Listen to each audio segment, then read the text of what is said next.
Hello students, Software Engineering SEN MCQ for G-Scheme students ह्या टेस्टमध्ये तुम्हा सगळ्यांचं स्वागत आहे. आज आपण थोडे प्रश्न स्टडी करू. मी तुम्हाला एक्सप्लेन करून सांगतो आणि तसंच G scheme as well as I scheme advance जावाचे थोडे मॉक टेस्ट आम्ही तयार केलं.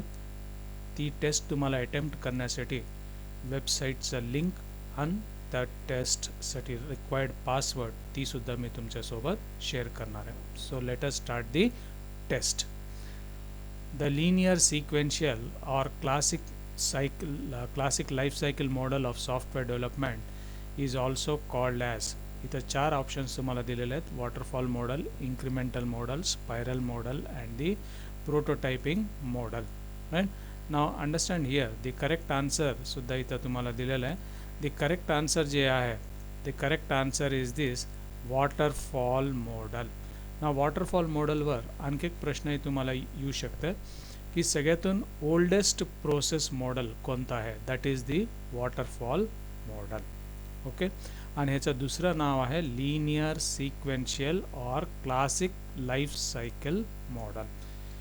Next question, how many number of maturity levels are there in CMMI? It is point clear, right? Now capability maturity model integrated त्याच्यामध्ये total 5 levels आहेत. It is point clear. Next question, COCOMO stands for, COCOMO stands for, the correct answer is 1, right? CO constructive, cost CO, model MODEL. constructive CO, cost CO and model MO. That is the full form of COCOMO, constructive cost model. तुम्हाला divert करण्यासाठी common control model, composition cost model, consumed cost model, these are all wrong. The correct answer here is constructive cost model.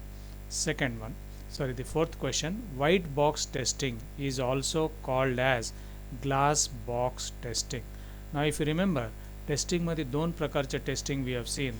One is white box testing आणि दुसरं आहे black box testing.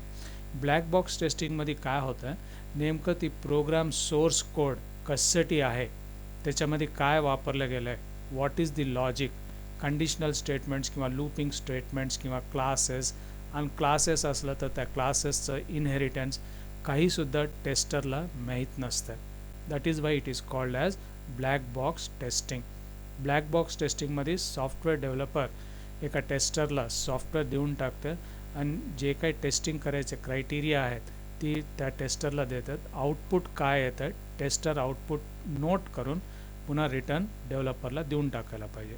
पण white box टेस्टिंगमध्ये काय होतं, पूर्ण सॉफ्टवेअरचा code, त्या सॉफ्टवेअरमध्ये इम्प्लिमेंट केलेला लॉजिक, त्या सॉफ्टवेअरमध्ये यूज केलेलं decision control statement, classes, inheritance, ही सगळं त्या टेस्टरला अवेलेबल होतं आहे.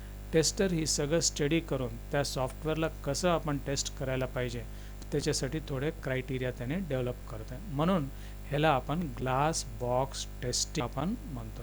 सो ग्लास बॉक्स टेस्टिंग आपण ह्याला का म्हणतो, बिकॉज जे काही तुम्हाला डेव्हलपरनी करून दिलेलं आहे सॉफ्टवेअर ती सगळं तुम्ही ॲक्सेस करू शकता. It is point clear.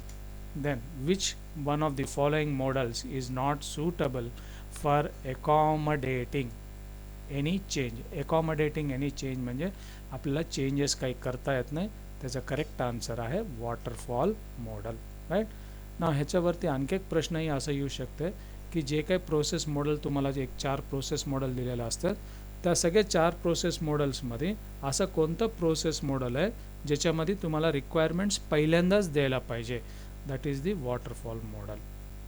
It is point clear. Waterfall model एक असं मॉडल आहे जिथं रिक्वायरमेंट सगळे पहिल्यांदाच द्यायला पाहिजे. मग सॉफ्टवेअर डेव्हलपमेंट होत असताना काही चेंजेस जर करून पाहिजे असलं तर ह्या वॉटरफॉल मॉडलमध्ये शक्य नाही. Next question, which of the software engineering activities are not a part of software process? The answer here is 2, that is software dependence. Software development, validation, specification हे सगळं सॉफ्टवेअर डेव्हलपमेंटचा पार्ट आहे, but software dependence is not a part of software processes. Okay. जसं मी तुम्हाला व्हिडिओचं बिगिनिंगमध्ये सांगितलं विद्यार्थी मित्रांनो, आता तुम्हाला ॲडव्हान्स जावामध्ये एक मॉक टेस्ट किंवा प्रॅक्टिस टेस्ट जर तुम्हाला अटेम्प्ट करायचं असेल तर ही आम्ही डेव्हलप केलेले थोडे टेस्ट आहेत. एकूण इथं 4 टेस्टचं मी तुम्हाला वेबसाईटचं लिंक, तुम्हाला काय करायचं, आपला ब्राउझर ओपन करायचा, त्या ब्राउझरमध्ये जाऊन testmoz.com/, ही टाईप करायचं, तिथं पासवर्ड इंटेक्स 123. ओके, ही 2 आहेत. पुन्हा इथं IIT लातूर 321, इथं पण IIT लातूर 321. 25 प्रश्न येतात. तुम्ही टेस्ट अटेम्प्ट केल्याबरोबर तुमचे किती प्रश्न करेक्ट आहेत, किती प्रश्न तुमचे रॉंग आहेत, एकूण तुमचं पर्सेंटेज किती आहे, ती सगळं तिथं दिलेलं असतं. आणि ही तुम्हाला एक फायनल एक्झाम आता तुम्ही फार लवकरच अटेम्प्ट करणार आहेत, त्याच्यासाठी ही तुम्हाला फार युजफुल ठरेल. Next, what is software? Software is a set of programs, documentation and configuration of data. Is this point clear? Right? Software is a set of programs. ही फक्त हाफ आन्सर आहे. Software is documentation and configuration of data, ही पण half answer आहे. पण correct answer काय? Software is a set of programs comma documentation and configuration of the data. Dash and dash are the two issues of requirement analysis. Requirement analysis, requirement management. In software engineering मध्ये you have got one topic, that is stakeholder and developer. विद्यार्थी मित्रांनो, stake holder म्हणजे कोण? तुम्ही एखादा software develop करत असतात, you are developing this particular software. त्या सॉफ्टवेअरसाठी right different people are directly or indirectly related with the development of this software. आता समजा एखादा कॉलेजसाठी मी सॉफ्टवेअर डेव्हलप करायला, इट इज पॉईंटला नाव त्या कॉलेजसाठी जे काही सॉफ्टवेअर मी डेव्हलप करायलो, त्या सॉफ्टवेअरसाठी स्टुडंट्स, त्या कॉलेजमध्ये काम करणारे lecturers, it is point clear, किंवा वरती MSBTE office, it is point clear, नवीन विद्यार्थी, त्यांचे पालक, जे कोण त्या कॉलेजमध्ये ॲडमिशन घेऊ इच्छित आहेत, ती सगळे ह्या सॉफ्टवेअरबरोबर इंटरॅक्ट करतात. मग जे कुठल्याही एंटिटी त्या सॉफ्टवेअर डेव्हलपमेंटचं डायरेक्टली किंवा इनडायरेक्टली रिलेटेड आहेत, त्यांना आपण स्टेक होल्डर्स म्हणतो. आणि डेव्हलपर म्हणजे प्रोग्रामर्स, त्यांनी ती सॉफ्टवेअर डेव्हलप करून देणार आहेत. So remember this very important point, stakeholder and developer are the two issues of requirement analysis. Which framework activities are found in the extreme programming? Extreme programming चा short form आहे XP. त्याच्यामध्ये ही correct answer आहे, planning, design, coding and testing. Extreme प्रोग्रामिंगमध्ये आणि agile मॉडेलिंगमध्ये ह्या सगळ्या याच्यामध्ये काय होतं, तुम्हाला सॉफ्टवेअर डेव्हलपमेंट कमी टाईममध्ये very useful and effective software development करायचं असतं. इट इज पॉईंटला. मग ह्याच्यामध्ये प्लॅनिंग आहे, त्याच्यानंतर design is there, it is पॉईंटला, राईट. एनालिसिस नाही, डिझाईन, कोडिंग अँड टेस्टिंग ही करेक्ट सिक्वेन्स आहे. आपण एक्स्ट्रीम प्रोग्रामिंग किंवा एजाईल मॉडेलिंगमध्ये उगी ॲनालिसिस आपण करत बसत नाहीत. इट इज पॉईंटला. एजाईल म्हणजे काय? फ्लेक्सिबल. ही सगळे एक्स्ट्रीम प्रोग्रामिंगचे एक पार्ट आहेत. एजाईलचं एक इम्पॉर्टंट पॉईंट मी तुम्हाला एक एक्झाम्पल सांगतो. आता एखादा क्रिकेट फील्डमध्ये, इट इज पॉईंटला, जे फिल्डर खूप ॲक्टिव्ह आहे त्याला आपण फार एजाईल म्हणतो. एजाईल म्हणजे त्याचे reflexes, it is point clear. Ball कुठं पडणार आहे, काय पडणार आहे, कसं पडणार आहे, किती स्पीडने येणार आहे, किती लांब त्याला धावावं लागेल, it is point clear. It is he सगळं त्याला पहिल्यांदा त्याने व्हेरी फास्टली कॅल्क्युलेट करून एफेक्टिव्हली त्या बॉलला स्टॉप करायचा प्रयत्न ते करतात. That is what we call it as agility. आपण म्हणतो सगळ्यातून जास्त एजाईल म्हणजे साप, because its reflexes are very powerful and very instantaneous, immediately ती रेस्पॉन्ड करतात. तसं सॉफ्टवेअर डेव्हलपमेंट, आता आजचं मार्केट असं आहे की जे काय कस्टमरला पाहिजे ती फार लवकर तुम्ही इम्प्लिमेंट करून द्यायला पाहिजे. म्हणून त्याच्यामध्ये एनालिसिससाठी आपण जास्त वेळ घालत नाहीत. Planning, design, coding and testing. Okay. Next, SDLC, software development life cycle. Answer 1, software development life cycle. Students, ही जे रॉंग आन्सर्स दिले आहेत ती पण तुम्ही एकदा बघून घ्या. ह्याचं कारण काय, तुम्हाला फास्टमध्ये म्हणजे तुम्ही पेपर अटेम्प्ट करताना त्या स्पीडमध्ये कदाचित एखादं बाय मिस्टेक तुम्ही दुसरं कुठलं ऑप्शन तुम्ही सिलेक्ट करू नये.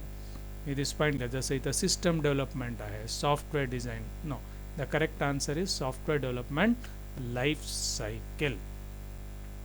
Okay, next, RAD stands for rapid application development, RAD. Rapid application डेव्हलपमेंटमध्ये मॅक्झिमम 60 to 90 डेजमध्ये तुम्हाला सॉफ्टवेअर डेव्हलपमेंट करून द्यायचं आहे. रॅपिड म्हणजे काय? RAPID. रॅपिड म्हणजे fast. Then which one of the following model is not suitable for accommodating any change. I think हे प्रश्न रिपीट झालेले. Okay, no problem. That is the waterfall model. 13th one. If a software development project gets behind schedule, one can add more programmers and catch up. ही फार चुकीचं आहे ना. ह्याचं meaning काय? आपण सॉफ्टवेअर डेव्हलपमेंट करत असताना राईट, आपल्याकडनं थोडं काही मिस्टेक्स वगैरे झाले आणि तुम्ही जे 3 महिन्यात डेव्हलप करणारा सॉफ्टवेअर आहे त्यामध्ये ऑलरेडी 1.5 महिना निघून गेला. आता तुमच्याकडे फक्त 50% टाईम आहे आणि तुमच्या डोक्यात जर ही विचार असेल, ठीक आहे आता माझ्याकडे 10 प्रोग्रामर्स आहेत, मी 1-1.5 महिन्यासाठी आणखी 10 प्रोग्रामर्स आणतो आणि त्याला टाईमवर कंप्लीट करून देतो. ही शक्य नाही. का? म्हणजे नवीन स्टाफ जेव्हा तुमच्या प्रोजेक्ट डेव्हलपमेंटमध्ये ॲड होतात त्यांना ह्या प्रोजेक्टचं सगळं तुम्हाला सांगावं लागतं आहे. ह्या प्रोजेक्टचं काय रिक्वायरमेंट्स आहेत, what is that you have done, ही सगळं त्यांना बेसिक आयडिया येण्यासाठी एक 4-5 दिवस लागतात. मग पुन्हा त्यांनी काम स्टार्ट करतात. That is not the correct procedure software डेव्हलपमेंटमध्ये. It is point clear. आणि खास करून आपल्या रिअल लाईफमध्ये टाईम वेस्ट नावाचा प्रकार कधी होऊ देऊ नका. It is point clear, right? Now this question, if a software development project gets behind schedule, one can add more programmers and catch up. This is false. Select the option that describes the activities for agile software development. Right? Individuals and interactions, working software, customer collaboration. The correct answer is all of the mentioned. It is mind clear, right? Now agile software development मध्ये जे employees काम करायला त्या एम्प्लॉईजमध्ये interaction खूप चांगला असायला पाहिजे. It is point clear. का? म्हणजे ही एजाईल म्हणजे काय? फास्ट, व्हेरी फास्टली तुम्हाला सॉफ्टवेअर डेव्हलप करायला पाहिजे. नाही आज शनिवार आहे, रविवार आहे, सुट्टी आहे, सोमवारी बघून, नाही आमचं काहीतरी झालं घरी कार्यक्रम आहे, मी आज येऊ शकत नाही. तसं प्रकारचं कमिटमेंट असेल तर तुम्ही एजाईल सॉफ्टवेअर डेव्हलपमेंटने सक्सेसफुली सॉफ्टवेअर डेव्हलपमेंट करू शकत नाही. कस्टमर कोलॅबोरेशन, तुम्ही ज्या कस्टमरसाठी सॉफ्टवेअर डेव्हलप करायला ती कस्टमर तुमच्यासाठी अवेलेबल असायला पाहिजे, त्याच्यासोबत तुम्ही हमेशा कॉन्टॅक्टमध्ये असायला पाहिजे. म्हणून the correct answer here is individuals and interactions, working software, customer collaborations, ही सगळं असायला पाहिजे. म्हणून the correct answer is all of the mention. Okay, now शेवटचा प्रश्न.